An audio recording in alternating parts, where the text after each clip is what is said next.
Hello, we are back at Ninoy Aquino International Airport and we are taking Cebu Pacific for our flight to Hanoi. So I haven't flown Cebu Pacific internationally for a while and the line is not very promising. Okay.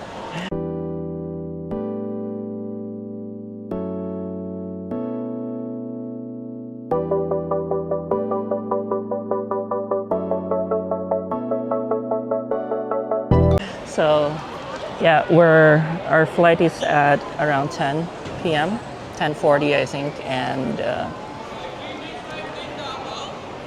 we arrived here specifically because of the lineup. Sobra yung lineup nila, and I don't want to be stressed. So right now it's 5 o'clock and we have a couple of hours to spend. And the line is crazy. I don't know how they do this, but yeah.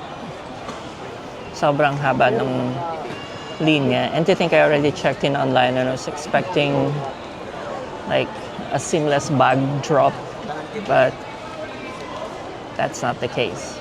Anyway, I'll try to figure it out first, and then yeah, I'll check in with you guys after I checked in and get my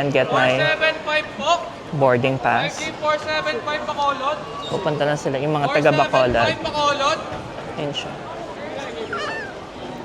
629 Dumaguete. Oh, yung mga taga Dumaguete daw. Yes. Okay. Sisigaw siya ng walang hinto. I better cut this off. And then I'll see you after I check in. And drop my wonderful bag. Okay? Whew! Natapos din. Ang haba ng pila. So we got our boarding pass and we've checked in our luggage already. And not bad. Kasi 5:30, in 30 minutes, nakapasok naman or naka-check-in na tayo.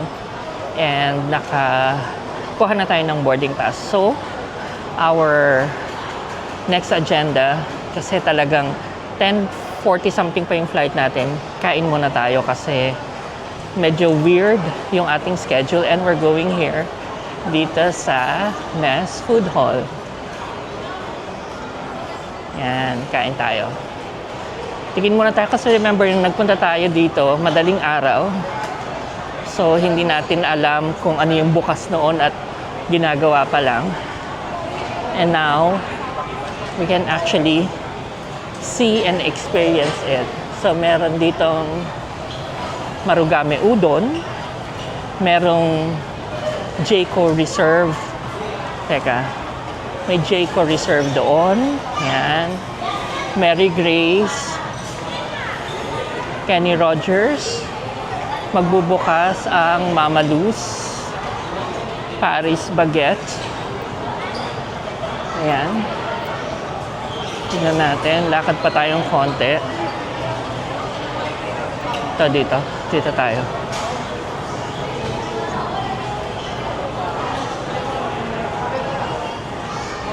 Merong, ito sa harap ko is Chili's. Meron tayong Chili's, mga kaibigan. And then, let's see what else we have. Nanyang. Okay din yung Nanyang. And then, explore natin yung ganda rito pa sa kanto na to.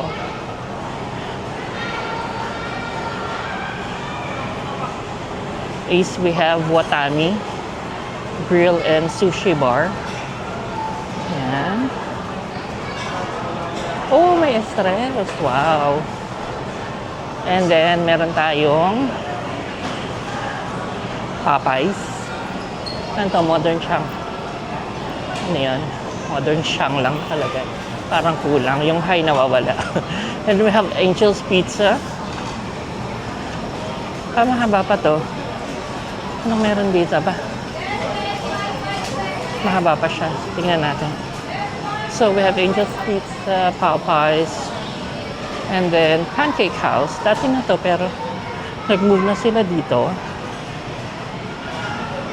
Oh. magkakaroon ng UCC. And then they have KFC. Ano kayong LA Chicks na yun? May LA Chicks. Seattle's Best. Chowking. Banapol. Ayan. So, yun na yung mga food places dito sa kanilang food hall. And then, tignan natin muna kung saan ko gustong kumain. So, dito tayo nag-land sa Pancake House and I had their special, yung combo nila na meron ng chicken spaghetti, taco, tea, and time check is like 5:47. So, dito muna tayo.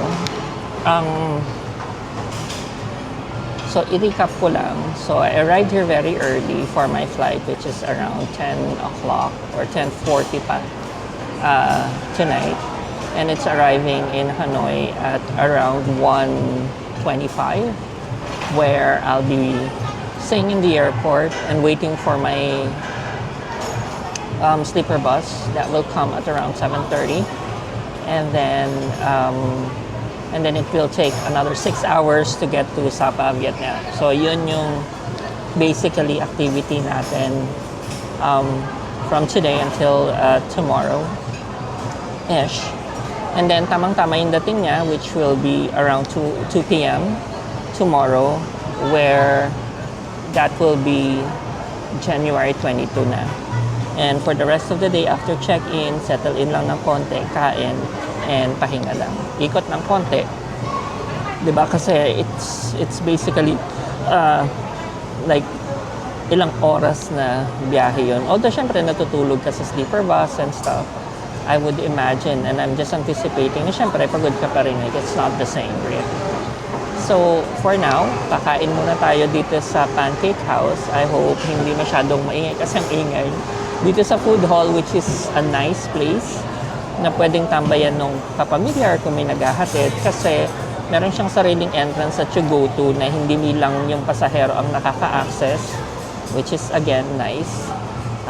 Tapos meron lang silang area where you go in after you spend time with your family or aalis ka na. Meron naman silang mga television monitors here to say kung ano na yung oras or kung alam mo na to monitor your flight.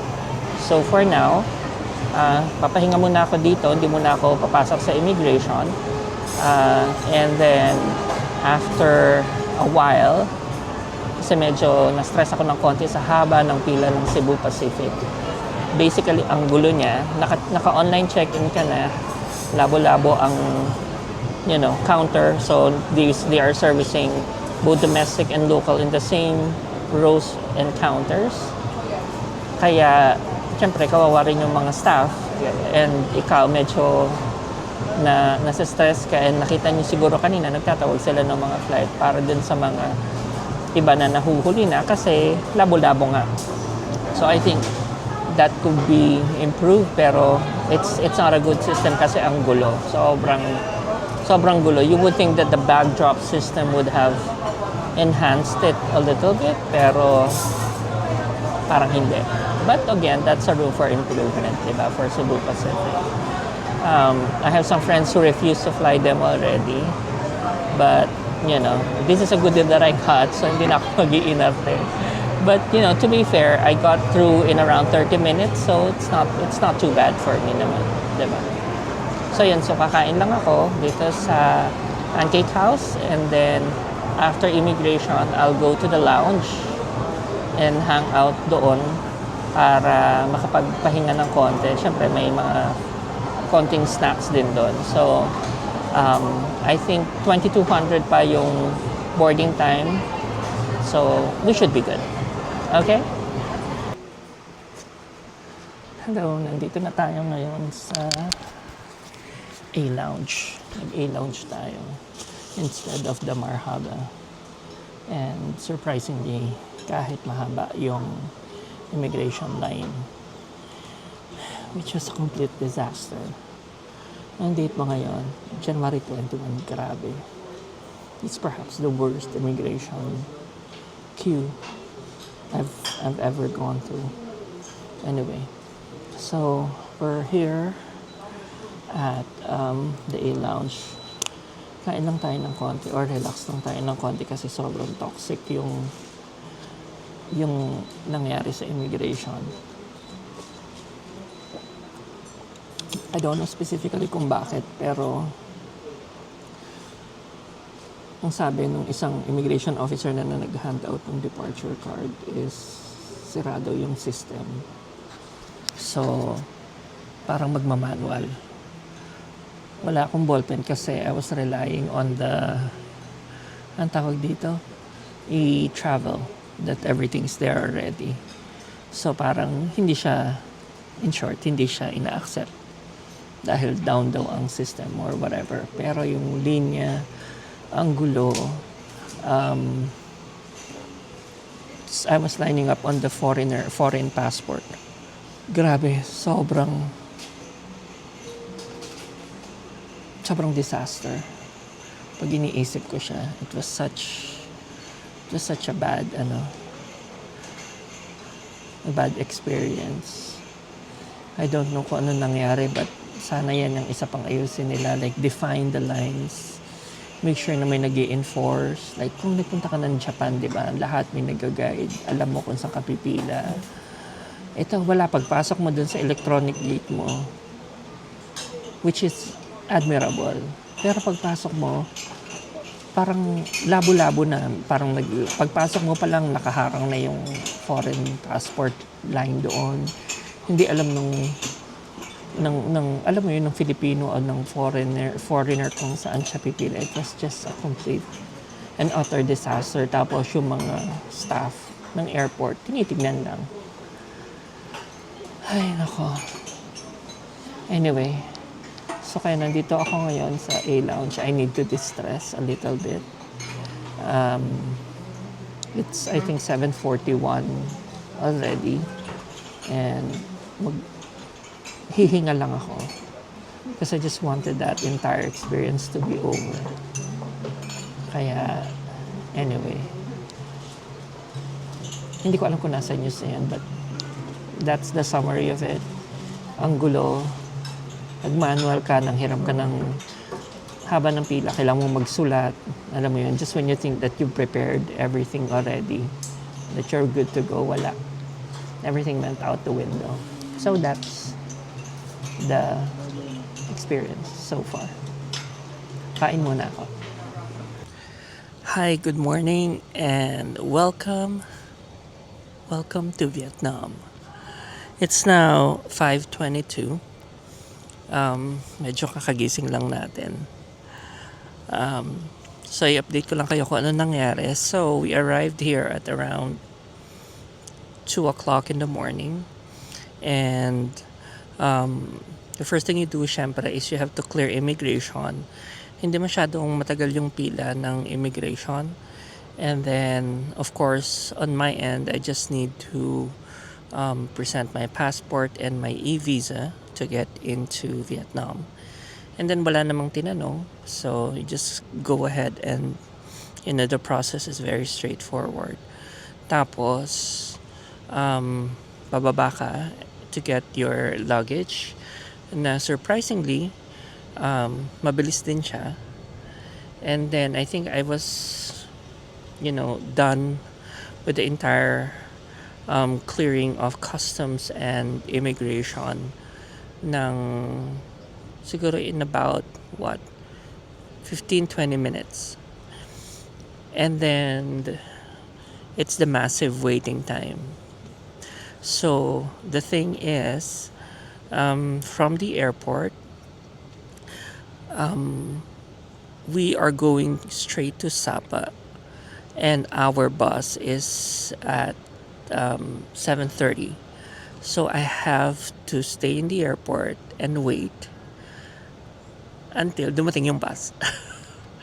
So may mga area doon where you can, lie down, you can sleep. Unfortunately, walang bukas na, halimbawa, if you want to eat, nagugutom ka, or if you want to buy some water, unfortunately, sarado.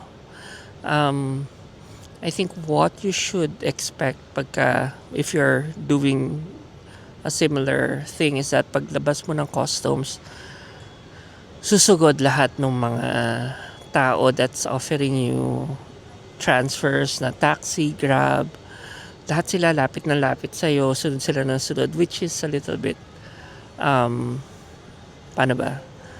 Medyo, it's a little bit scary.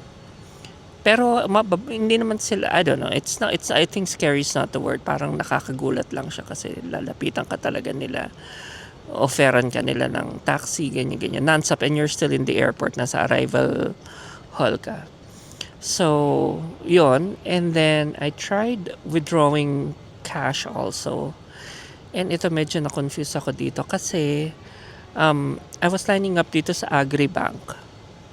And ang alam ko is ang fee nila is for a maximum of 3 million is 22,000 lang. So, when I tried withdrawing money, ang charge niya sa akin for the 3 million is 132,000 dong, which is around 300. Kasi kung 22,000 lang siya, dapat, ano yun, mga 50 pesos, parang ganon. So I was so confused, sobrang confused ako kasi sabi ko, ano ba, mali ba yung pinindot ko? So tinanggal ko, inulit ko. And then, again, trinay ko siya uli, ganun pa rin. Kaya lang, I don't have any cash. So nagulat ako. Pero still, pinatulang ko na kasi wala akong pera. And then, nag-google ako. And then, I just discovered that merong mga iba that also had the same experience. Teka, hanapin ko ha. So, apparently, yung charge nila ngayon is pag 1 million is 77,000 dong.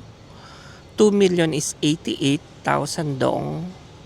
And then pag 3 million is 132,000 dong. Which is sobrang laki. And this is also, sabi niya, this was as of January 9 and today is January 21. So I guess nagtaas na sila. And now, kasi meron akong sinusunod na cheat sheet. Actually, sinusunod ko yung kay Mark Paragas.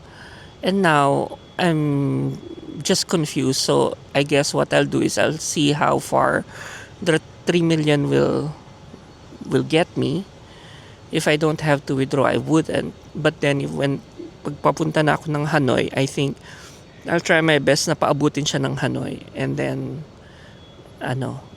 ganun na lang gagawin ko. But kung kailangan na talaga, syempre mag-withdraw na tayo. So yun, so right now, it's 5:27. I'm probably gonna walk around, tignan ko kung meron nang magbubukas sa mga kahit cafe lang or whatever para makainom tayo ng something. Pero I also don't wanna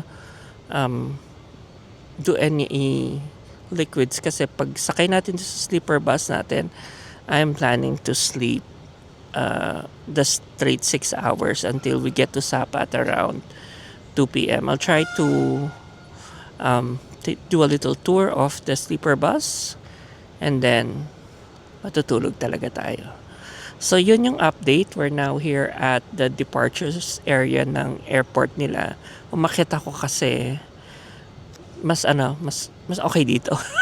Honestly, mas okay dito sa departures area. So kung maghihintay lang din kayo, I would suggest you wait here in the departures area, wag dun sa arrival area. Okay? So yun muna. I'll try to walk around and see if there's a place I could get a drink or something, and then in a few moments, siguro mga 5:30, 6, siguro bang in an hour or 1.5 hours, which is mabilis na yun, darating na sigurado yung bus, and then I'll try to cover that and then do the walkthrough and then tulog muna tayo, and then I'll see you in Sapa na. Okay?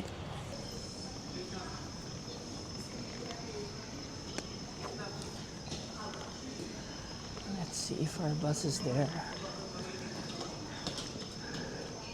already. Mukhang malamig. Mahangin lang. It's not cold. Okay. So, the instruction says we need to go to pillar number 1.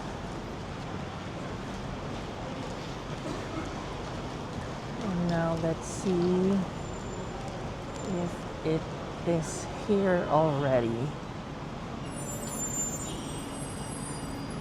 Alam ko blue yun. Ay, sorry, green. Green pala yun. Tingnan natin kung nandito na siya.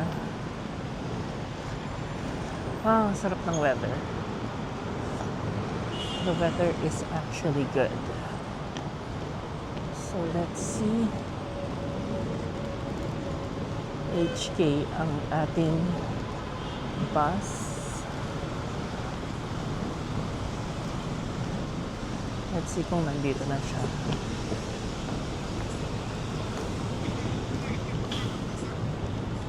Oh, Iwan. Iwan. No. Aloy. No.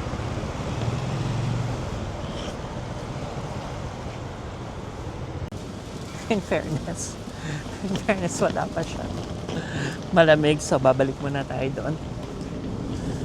Dahil wala pa siya. Hindi naman siya ganun kalamig, kaya lang mahangin lang siya. So, chinek lang natin. Kasi it's almost 7. Pero baka 7:30 talaga siya dumating. Kasi the email says it's going to be around 7:30 to 8. And I think dito nga siya. Dito siya sa parking area na to. On my right. So, we'll try again in a bit.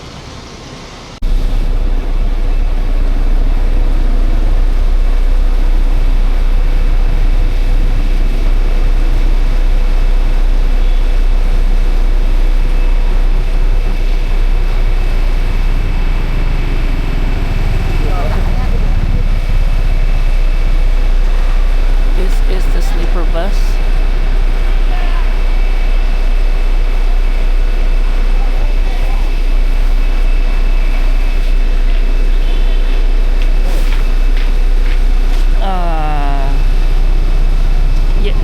Yes. A14. Okay. A14.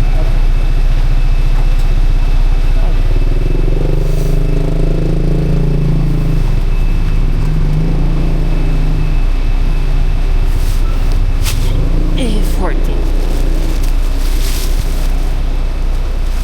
Okay.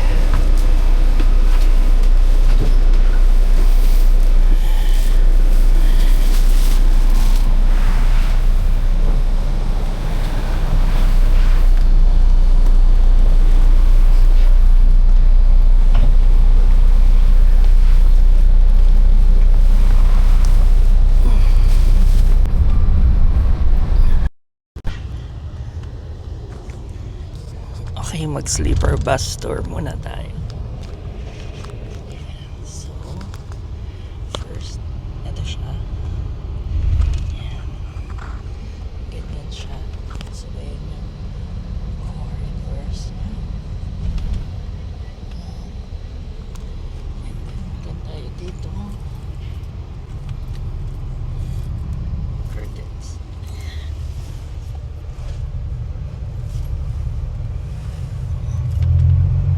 Malaban lang siya ng konti. Ayan. Pero okay naman. Ay. Tapos, ayan.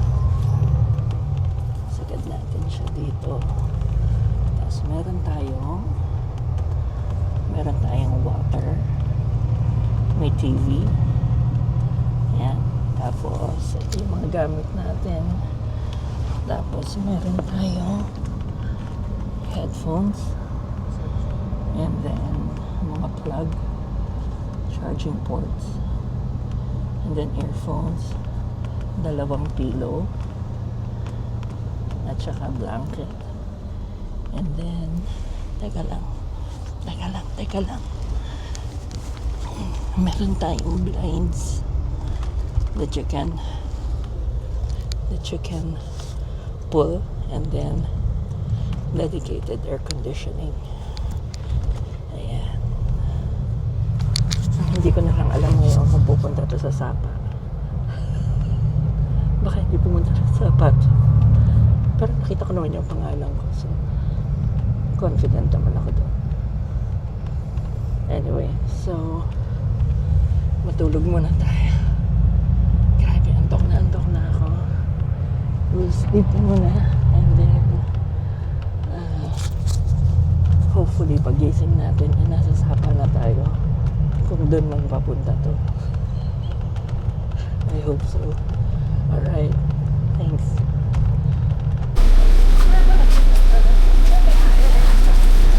So we just got here sa HK bus line, and we'll cut it here first. I'll give you a quick for a recap maybe in the next video.